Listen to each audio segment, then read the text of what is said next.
Hi, welcome back to Guessagaingaming. So today, another small update video about a game I played recently on the channel called Terminator Resistance. I hadn't intended to make another video, but because I was actually playing the game, and because when I made that video I was in an underground car park and it was very dark, I decided to make a video as I was out in the daylight to show you daylight and some different sorts of combat. So two things I didn't mention before.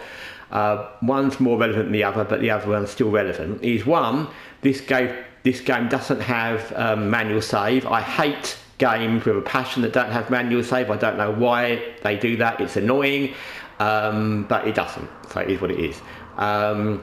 So it does have auto save, obviously, but obviously that is when it wants to do that, and you won't know.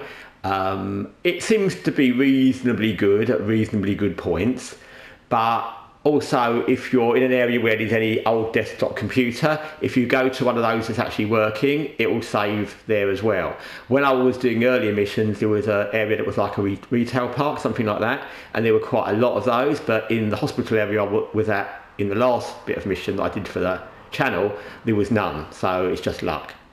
Second thing is, this game takes the longest time to load, into the main gameplay, and secondly, if you get killed, to load into restart. I don't know if it's just because I'm playing on disc, but I wouldn't have thought so. It just seems very slow, so that's it. So this bit of the game I've already played through.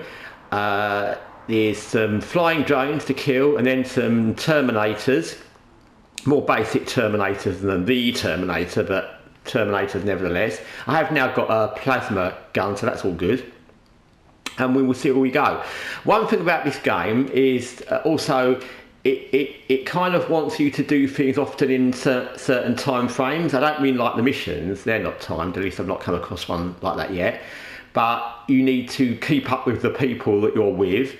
So in lots of games, you feel like you can go and pick up stuff. But if you're with other people, especially if you're with the team in this little bit of mission, I found that if you don't keep up with them, it will knock you out and the game will say you left your team behind, or they left you behind or something, and it will start again. So bear that in mind. So here we go.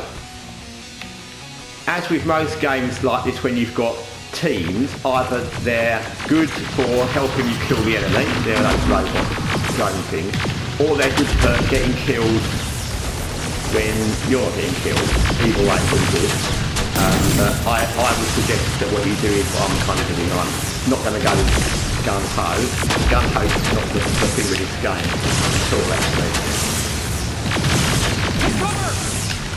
But I'm going to kind of keep back. I think I got one.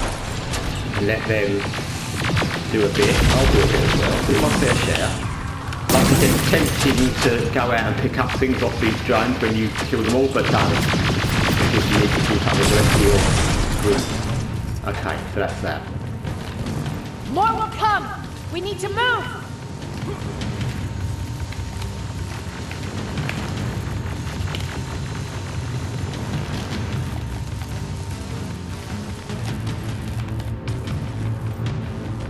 Get that door open! What the fuck? Fall back! Fall back! Eyes on that door. Again, here. Terminators! Exactly, these Terminators. So again, they'll kill you quickly. Those drone things don't really kill you that quickly, but these things will kill you in a heartbeat. So the thing is just to keep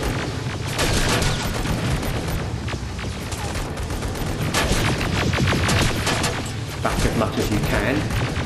Let your comrades help you. Go clear! Oh no, it's not. Area, go, go, go!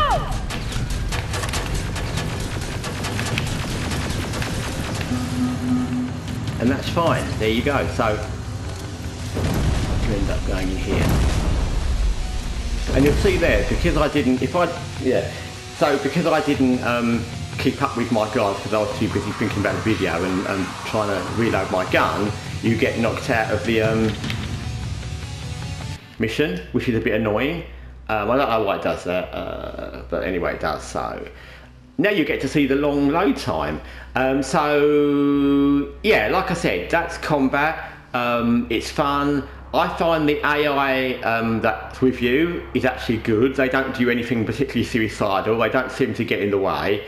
And as you saw with that bit of mission, you can kind of hold back and let them do a lot of the shooting. That may not be the case in all the missions. I'm sure there's missions where you've got the best gun and you can you'll need to do the most part. But in that bit of game where I'm fighting with other resistance fighters who all got the same gun as me, they'll do equal damage. It's not that I've got a better gun and they're just firing, you know, for the sake of it. So there's often games where you get, you know, your resistance fighters or your comrades or your friends in the bit you're in, they're not that great.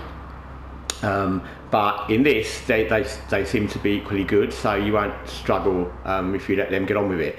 As you can see, the loading time is long, and it feels long. I've never timed this, but it just seemed long the first time I did it, and I thought, so it just seems long. It is long, isn't it? But anyway, I think the gameplay is quite fun. I think you've seen it in the daylight, now you've seen it in the dark. I've given you a few other little heads ups, pointers, yeah. Anyway, yeah, I think it's pretty good. I like the characters, I like the gameplay, the AI seems good. Like I said, it's not perfect, and it's a bit linear. It could do without being so linear. It's been bits where you've got to traverse to avoid being spotted by things, and this bit where you've got to run and you've just got to run in one direction. You can't really go around the side or anything, so it could do with being a little bit less linear, I think. But it is what it is. So yeah, I would say this is, like I said from the first video, it's definitely a game I'd recommend in a reasonable discount. And I've enjoyed it. I'll continue playing it. So anyway, thanks for watching Guess Again Gaming. Till next time, take care for now.